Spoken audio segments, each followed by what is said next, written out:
2 दिन पहले उप मुख्यमंत्री पद की शपथ ली अजित पवार ने। एनसीपी में अभी फिलहाल 2 गुट बन चुके हैं, एक शरद पवार और एक अजित पवार। अभी फिलहाल महाराष्ट्र की जनता में एक कंफ्यूजन है कि आखिर उप मुख्यमंत्री पद पर आखिर कौन है। और ये सब देखते नज़र ये सब चीज़ों को ध्यान में रखते हुए महाराष्ट्र की जनता जो है उन्हें इस सब की सियासत में जो घटनाक्रम चल रहे हैं उसके बारे में क्या लगता है, इसके बारे में हम उन्हीं से जानते हैं, उन्हीं से पूछते हैं कुछ सवाल। सर, अभी महाराष्ट्र की सियासत में फिलहाल रातों रात फिर एक बार उप मुख्यमंत्री पद पर आ गए हैं अजित पवार, इसके बारे में आप क्या कहेंगे? कुछ नहीं, वो अपने कन्वीनियंट के हिसाब से कर रहे हैं। सब वो भी सेल्फिश है, पब्लिक ने भी वही सोचना चाहिए। वो अपना अपना खुद का मतलब कर रहे हैं अपने हिसाब से। शायद रहेगा कुछ प्रेशर रहेगा या सेल्फ कुछ रहेगा, उनका इंटेंशन रहेगा उसके पीछे। अभी तो ये है कि हमारे पास मतलब पहले टाइम पास कुछ रहता नहीं, एंटरटेनमेंट था नहीं, तो अभी ये एक नया एंटरटेनमेंट चालू है। टाइम टू टाइम पहले शिंदे सरकार का हुआ, अभी इनका हुआ। हमारे लिए तो टाइम पास हो रहा है, मतलब एंटरटेनमेंट। लेकिन महाराष्ट्र की इतनी 2 बड़ी पार्टियों के बीच अभी बंटवारा हो चुका है, और इसके बारे में क्या कहेंगे? अब भी जस्ट हुआ है ना, वो शायद लास्ट टाइम भी एक बार कोशिश हुई थी ऐसी, लेकिन बाद में तो सबको पता है क्या हुआ। शायद वापस पैचअप हो जाए या एक साथ हो जाए, हो सकता है। कहीं लग रही है ऐसी कोई चिन्ह लग रहा है? हो सकता है, हो सकता है, हो सकता है। एनसीपी में अभी फिलहाल एनसीपी आखिर किसके, इसके ऊपर अभी फिलहाल खींचतानी चल रही है कि एनसीपी आखिर हमारी शरद पवार और अजित पवार? नहीं नहीं, उसके गॉडफादर तो शरद पवार जी है, वो तो बट ऑफिस उन्हीं की है। ये तो चलो, ये अभी हुआ है, अभी इसके पीछे क्या है, क्या इंटेंशन है, वो तो टाइम के हिसाब से थोड़े टाइम के बाद तो पता लग ही जाएगा। लेकिन ऐसी जानकारी मिल रही है, ऐसा दावा किया जा रहा है कि 40 से ऊपर जो है विधायक अभी फिलहाल अजित पवार के पास है और बहुत कम संख्या में जो विधायक शरद पवार जी के गुट में है, तो उस बारे में क्या? नहीं नहीं, आज ही मैंने सुना है कुछ लोग वापस मतलब घर वापसी हो रही है, तो इसलिए मैंने बोला ना थोड़ा टाइम रुक जाओ, वो क्लियर हो जाएगा।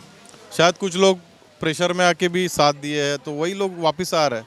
एक टाइम के बाद कितने हैं कितने बचते हैं वो हो जाएगा क्लियर। इसके पीछे कुछ षड्यंत्र है या फिर बस मजबूरी में हो रहा है ये सब? नहीं नहीं, मजबूरी तो बहुत ऑब्वियस, क्योंकि अब प्रैक्टिकली देखेंगे तो एक साल ही बचा है। अगर अगला इलेक्शन की बात करें तो इतने शॉर्ट पीरियड के लिए ये समर्थन देना या सत्ता में आना वो ज़रूरी नहीं था। एक साल तो ऐसे ही निकल सकता था। उसके बाद जो वापस इलेक्शन था वो टाइम पे शायद ऐसा करते तो समझ में भी आता। ये शॉर्ट पीरियड के लिए है तो कुछ इंटेंशन तो बट ऑब्वियस कुछ ना कुछ उसके पीछे है, उनका रणनीति रहेगा। या जैसे सबके बीच महाराष्ट्र की जनता को ध्यान में नहीं रख रहे, इस बारे में कुछ? महाराष्ट्र जनता मतलब क्या, हर एक चीज़ के लिए वो लोग कंसिडर पकड़ के ही चल रहे हैं ना। मतलब वो कुछ भी बिहेव करे, पार्टी चेंज करे, अलायंस करे या कुछ भी करे, पब्लिक मतलब एज इट इज़ वो हर एक चीज़ के लिए कंसिडर पकड़ के चल रही है। तो ये टाइम पे शायद ये इलेक्शन में लोग अभी क्या, एजुकेशन अच्छा लोगों का है, पढ़े लिखे लोग हैं, सब जानते हैं क्या अच्छा है क्या बुरा है, और लोगों को भी समझ में आ गया कि ये लोग किसी के होने और वाले जो जिसे जिन्हें वोट देते हैं वो फिलहाल पार्टी में नहीं है, तो नहीं। ये टाइम पे शायद चेंज हो जाए। देखिए दिल्ली में भी हुआ था केजरीवाल के टाइम पे, जैसे पहले कांग्रेस गवर्नमेंट थी, लोग उठ चुके थे, लेकिन अभी भी लोगों को समझ में आ इतना तो है कि कुछ चेंज चाहिए। क्योंकि ये लोग देखो, अब थोड़े टाइम पहले देखोगे तो एक दूसरे पे उंगलियां उठा रहे थे, अभी साथ में बैठे हैं, तो कुछ समझ में ही नहीं आ रहा है। मतलब बोलते हैं ना कि अपने ही वर्ड वो मतलब फेल हो रहा है उसके ऊपर ही। यहाँ पर ये उनका साथ में आना महाराष्ट्र की जनता के लिए कितना सही है? देखिए साथ, सच में सही है ये एकता उनकी, सच में है आपको लगता है? देखिए होगा, सब बड़े बड़े लीडर है, हर अपने अपने एरिया में अच्छा लीडर है, अपने अपने एरिया में हर एक ने अच्छा काम किया हुआ है, तो उस पर तो कोई उंगली नहीं रखेगा। लेकिन हाँ, जॉइंट अलायंस में मतलब लोगों का फ़ायदा हो, अच्छे निर्णय हो, लोगों के फ़ायदे के कुछ काम हो, वही एक्सपेक्टेशन है। सर, फिलहाल जो महाराष्ट्र की सियासत में चल रहा है, श्री अजित पवार ने जो शपथ ली है उसके बाद अभी एनसीपी में 2 गुट हो चुके हैं, एक अजित पवार गुट और एक शरद पवार गुट। क्या लगता है आपको किसकी है NCP? एनसीपी तो शरद पवार की रहेंगी, बट अभी जो हो रहा है ना, इससे तो सब पब्लिक का मजाक हो रहा है। मीन्स हम वोट किसको दे रहे हैं उसका कोई ख्याल नहीं रख रहा है, सिर्फ अपने हिसाब से देख रहे हैं कि जो उनके तरफ उनका जो प्रॉब्लम हो रहा है वो उससे निकले कैसे बाहर। बस अब उनको बोलेंगे कि अगर आप जेल में जाना है तो आप इधर आ जाओ, तो वो उधर आ जाएंगे। तो लोगों का कोई ख्याल नहीं कर रहा है, वोटों का नहीं, लोग क्या सोचेंगे उसका कुछ नहीं, बस अपने बारे में सोच रहे हैं कि अभी यहाँ से कैसे निकलेंगे।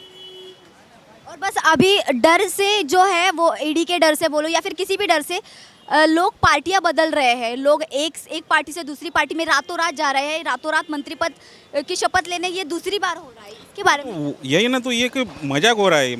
ये पॉलिटिक्स नहीं है, ये पॉलिटिक्स ऐसा रहता ही नहीं। लोकशाही क्या रहती है, लोगों ने जो चुन के दिए वो नेता रहेंगे। पहली बार शपथ लेते सवेरे, बाद में फिर 2 साल शिंदे जी आते हैं, फिर उसके बाद अजित पवार जी आते हैं। क्या है ना, कुछ सिस्टम बिगड़ रहा है। करना क्या है मेरे को यही नहीं समझ रहा है कि हम वोट देना बंद कर दे या हमको इंडिया छोड़ने का मन कर रहा है। अभी फ़िलहाल तो इस हिसाब से चल रहा है, क्योंकि लोग सिर्फ एक ही बात सोच रहे हैं कि अपना घर कैसे बचे और घर कैसे भरे, बस दूसरा कुछ नहीं है। महाराष्ट्र की इतने बड़े बड़े मंत्री पद के लिए लोग बिना सोचे समझे, बिना जनता को ध्यान में रखते हुए ये जो डिसीजन ले रहे हैं, ये बिल्कुल भी सही नहीं है। ऐसा आपको लगता यस, बिल्कुल सही नहीं है। और लोग जनता की भावनाओं के साथ खेल रहे हैं, ऐसा लग रहा है। भावना खेल ही रहे, लगता क्या है, दिख ही रहा है ना खेल रहे करके। और लोग बहुत प्रॉब्लम में है इसके वजह से, क्योंकि लोग ने जिस भरोसे से उनको चुन के दिया है अभी वो भरोसा टूट गया है। और मेरे को नहीं लगता कि आने वाले टाइम पे ये सब फिर से एक दिखेंगे, क्योंकि जनता ही सबसे पावर है और जनता इनको सब दिखा देंगे कि ये जो कर रहे हो गलत है। एक तरह का कंफ्यूजन है लोगों में कि आखिर उप मुख्यमंत्री पद पे कौन है, फिर मुख्यमंत्री आखिर ये है भी या नहीं, इस तरीके का कंफ्यूजन है।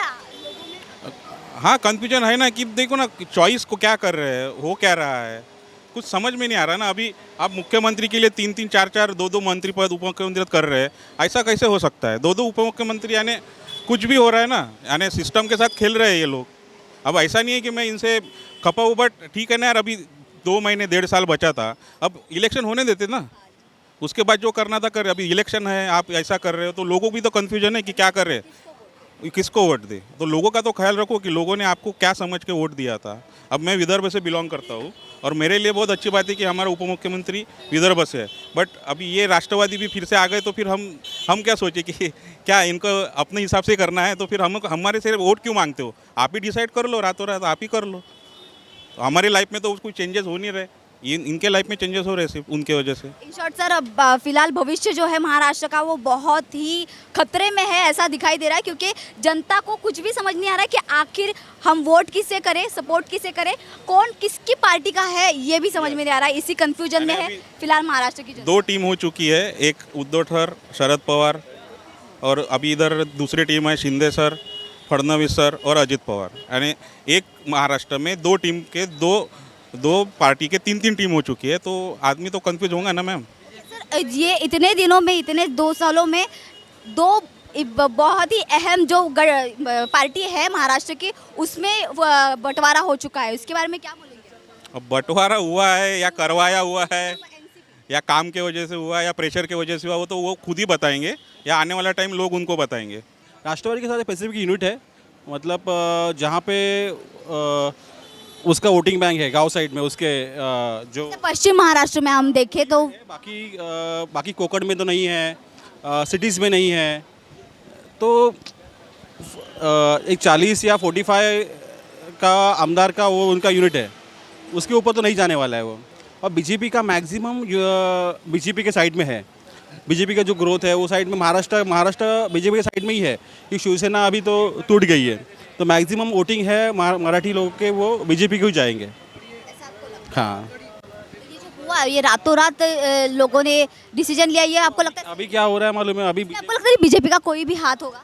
बीजेपी इसमें मेन तो हाथ शरद पवार का ही है। ऐसा आपको लगता है? हाँ, मेन पर बीजेपी ने एटलीस्ट अजित पवार को लेना नहीं चाहिए था, उसका खुद का ही नाम खराब हो रहा है बीजेपी का। तो अगर ये डिसीजन नहीं लेना चाहिए था तो उन्हें क्या करना चाहिए? अभी शिंदे के साथ जा रहे थे, दोनों भी शिवसेना का पार्ट, और बीजेपी शिवसेना सही, अभी शिंदे वाला शिवसेना वो सही है, वो सही है। अभी क्या होगा, वो राष्ट्रवादी ने पहले शिवसेना को तोड़ा है, अभी बीजेपी की तोड़ेगा, मतलब बीजेपी अभी आपको लगता है कि राष्ट्रवादी बीजेपी तोड़ेगा, ना कि बीजेपी ने राष्ट्रवादी को तोड़ा? नहीं, हाँ, राष्ट्रवादी बीजेपी को तोड़ेगा, उसी के लिए तो भेजा है उसको। सर, फिलहाल जो महाराष्ट्र की सियासत में चल रहा है, जो रातों रात मंत्री पद की शपथ ली जा रही है, वापस फिर से एक बार दोहराइए ये बात कि रातों रात उप मुख्यमंत्री पद की अजित पवार ने शपथ ली है, तो आपको क्या लगता है इस पर कि ये एनसीपी आखिर किसकी है, शरद पवार की या अजित पवार की? अभी तो अजीत पवार की एनसीपी है। आपको लगता है ये सही चल ये अभी चल रहा है, अभी आप उनको जेल जाने से अच्छा वो अब सरकार में चले जाएंगे। तो आपको लगता है कि इस डर में उन्होंने ये शपथ ली? सवाल ही नहीं आता। बाकी अच्छा है, हमारे फडणवीस साहब के साथ में गए, हमारे महाराष्ट्र का विकास हो जाएगा। शिंदे साहब चले जाएंगे, आपको लगता है इसके बाद शिंदे साहब चले जाए? 16 अपात्र खत्म, मामला जो उनका चले जाएगा। उसलिए तो ये आ गए हमारे अजीत दादा। अभी हमारी महाराष्ट्र की सरकार मजबूत हो जाएगी। सरकार जनता को बिना कुछ भनक दिए ये रातों रात नहीं ठीक है ना, वो क्या है, वो सरकार है, सरकार के इसके बड़े बड़े लोगों की बात अलग होती है, बाद में पब्लिक में आ जाता है। सब कुछ होने के बाद कुछ बचेगा तो पब्लिक में आ जाता है। पर इतने सालों से जो शरद पवार ने राष्ट्रवादी को खड़ा किया, इसके बाद इस तरीके की घटना होना ये कितने वो अच्छी बात नहीं है। बाकी वो ठीक है, अभी क्या है, शरद पवार अपने मेहनत से और बना देंगे। बाकी वो चाचा भतीजे तो कभी भी एक ही होंगे। शरद पवार है वो, उनका दिमाग हाथी का है। ये तो अभी गांव के साथ में चल रहे हैं। जेल में जाने से अच्छा तो ठीक है सरकार में जाके गृह मंत्री बन गए। और इससे बड़े इतना बड़ा घोटाला है 70,000 का, तो सब इस घोटाले को लेकर, इस घोटाले के डर से जो है वो ये बीजेपी के साथ और शिवसेना के साथ उन्होंने हाथ मिलाया। सवाल ही नहीं आता सवाल। बाकी अच्छा है, हमारे फडणवीस साहब के साथ में बीजेपी के साथ में आए तो हमारे महाराष्ट्र सरकार का थोड़ा विकास हो जाएगा। शिंदे साहब तो खाली इधर उधर घूम रहे थे और कुछ काम ही नहीं कर रहे थे। अभी फडणवीस साहब सीएम बनेंगे तो और महाराष्ट्र में ज़्यादा अच्छा अभी हो जाएगा काम, लोगों का भला। इसके बाद अभी फडणवीस जी सीएम बनेंगे? अभी बन गए, अभी अगले हफ्ते में तो बारात निकलेंगे, हम जाएंगे जुलूस में। फिलहाल जो अजित पवार जो है, इन्होंने रातों रात फिर से एक बार उप मुख्यमंत्री पद की शपथ ली है, उसके बारे में आपको क्या लगता है?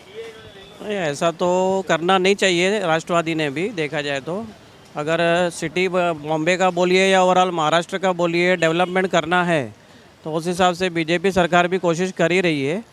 बट अभी ये जो खेलम खेल कर रहे हैं तो ये गलत है ये।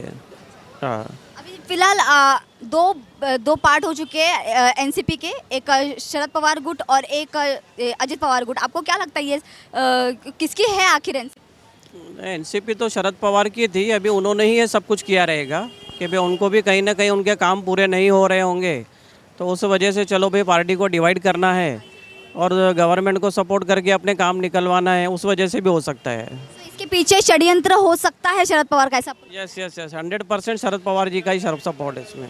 षड्यंत्र उनका ही है, सभी है। तो अभी उनके पास है फिलहाल कम से कम 11 के आसपास अभी फिलहाल उनके पास विधायक बचे हैं, तो फिर भी आपको लगता है कि उन्हीं का हो सकता है ये? नहीं, अभी इस पोजीशन में तो उनको सपोर्ट नहीं रहेगा। बाकी तो जैसे अगर वो बीजेपी में चले जाते हैं तो फिर उनके लिए भी बेटर रहेगा। हाँ, डेवलपमेंट तो होना ही चाहिए ना।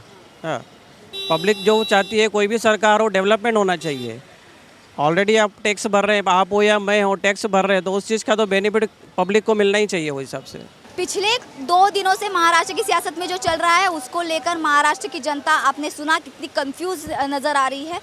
उन्हें समझ में नहीं आ रहा है कि आखिर मंत्री पद पर आखिर कौन है, उप मुख्यमंत्री कौन है, मुख्यमंत्री अपने पद पर है भी या नहीं, इसके अलावा भी अभी एनसीपी आखिर किसकी है, ऐसे कई सारे सवाल महाराष्ट्र की जनता के दिल में है।